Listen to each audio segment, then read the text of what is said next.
মূল আদায়ের যে অনিয়মনীতি পালন করছে এর বিরুদ্ধে মানববন্ধন। এই বন্ধনের উপস্থিতি সম্মানিত প্রথমে বক্তব্য রাখবেন আমাদের ব্যবসায়ী বিশিষ্ট ব্যবসায়ী সুধীর বাবু। আমরা চাই নিয়মতান্ত্রিকভাবে টুল ট্যাক্স আদায় করা হোক। অনিয়মভাবে যদি টুল ট্যাক্স আদায় করা হয় এই এলাকার কৃষক ভাইরা ক্ষতিগ্রস্ত হবে, রুমার ব্যবসায়ীরা ক্ষতিগ্রস্ত হবে। আমরা জেলা পরিষদের মাননীয় চেয়ারম্যান, মাননীয় চিফ মহোদয় তাদের কাছে সবিনয় অনুরোধ জানাচ্ছি রুমাবাসীর পক্ষ থেকে যাতে সঠিক নিয়মতান্ত্রিকভাবে টুল ট্যাক্স আদায় করার জন্য।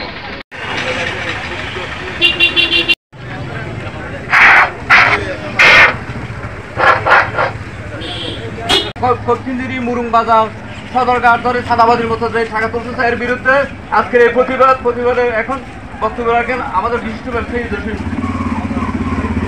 সম্মানিত সাংবাদিক বন্ধুগণ, উপস্থিত এলাকার সম্মিলিত ব্যবসায়ী বর্গ, বান্ডেল থাকলে প্রতি সেনমানিতে টাকা বাঁচবে। বিকাশ সেনমানি বান্ডেল কিনে জিতুন প্রতি লেনদেনে। আপনারা জানেন সকলেই দীর্ঘদিন থেকে আমাদের বাজারের পণ্য ব্যবসায়ীরা মূলত খুব নির্যাতিত অবস্থায় রয়েছে, যার কারণ হচ্ছে বাজার জেলা প্রশাসক মহোদয় আমাদেরকে যে জায়গা থেকে এই যে টুল ট্যাক্স আদায়ের জন্য নির্দেশনা দিয়েছেন, ইজরাদারগণ কোনোটাই মানতে রাজি নয়। তারা রুমো বাজার উচিত ছিল রুমো বাজারে যারা মাল বসে বিক্রি করে তাদের কাছ থেকে ইজরা আদায় করা। বাজার এলাকার বাইরে গিয়েও ইজরাদারগণ নির্দয় জুলুম করে আমাদের কাছ থেকে ইজরা আদায় করে এলাকার বামমূর্তি নষ্ট করতে।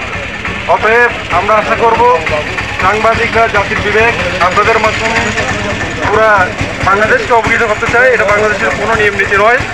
বাংলাদেশের বাইরে এসেও বাংলাদেশের বাইরের একটা নিয়ম আমাদের উপর চাপিয়ে দেওয়া হচ্ছে। আমরা চাই সঠিক নিয়ম অনুযায়ী টোল ট্যাক্স আদায় করে দেশ এবং জাতিকে আমাদের জুলুমের হাত থেকে রক্ষা করে এই জাতিকে মুক্তি দেওয়া হোক। রুমা বাজার ইজারাদার কর্তৃক আয়োজিত এই যে বাজারের বিভিন্ন জায়গা থেকে জুলুম নির্যাতন করে টাকা আদায় করার বিরুদ্ধে প্রতিবাদ মিছিলের সম্মানিত সভাপতি, উপস্থিত এনএসআই, ডিজিএফআই, সাংবাদিক ভাইবৃন্দ, ব্যবসায়ী ভাইবৃন্দ, সবাই আমার সালাম গ্রহণ করুন। মুসলিমরা আসসালামু আলাইকুম রহমতুল্লাহ অন্য ধর্মবিল্লাহ, নমস্কার। আসলে যে কোনো কিছুর একটা নিয়ম নীতি আছে। নিয়ম নীতির মানে বাইরে গিয়া যে আমাদের কাছ থেকে জুলুম করে আছে আমরা আদায় নিচে বাজার ছিলেন নিচে জায়গাগুলা উন্মুক্ত সভাসনের মাধ্যমে উন্মুক্ত করে এদেরকে ওখানে বসার জন্য আমি বিনয় অনুরোধ যাচ্ছি। আমি সাংবাদিকদেরকে বলছি, আপনারা লিখালেখি করেন। যারা পাহাড় থেকে পাহাড়ি এবং বাঙালি বিভিন্ন খামার থেকে নতুন সেনোরা গাইনোকোলজিক্যাল সোসাইটি দ্বারা স্বীকৃত নিরাপদ সুগন্ধিমুক্ত স্যানিটারি ন্যাপকিন সেনোরা তরকারিগুলো নিয়ে এসে তরকারি শাকসবজিগুলো তরকারি বাইরে বন্ধ করে নিয়ে এসে এখানে বাজারে বিক্রি হয়। কিন্তু একটা দোকানের সামনে যদি বসে দোকানদারের ব্যারিকেড শুরু হয়, এ বলে যে এখানে লড়েন এই সমস্ত দিয়ে আমাদের এখন বাঙালি এবং পাহাড়িদের মধ্যে একটা বিবাদ সৃষ্টি হতে পারে। কারণ একটা দোকানের সামনে যদি একটা দুজন লোক বসে থাকে তাহলে আর কাস্টমারের জন্য বিবাদ হচ্ছে।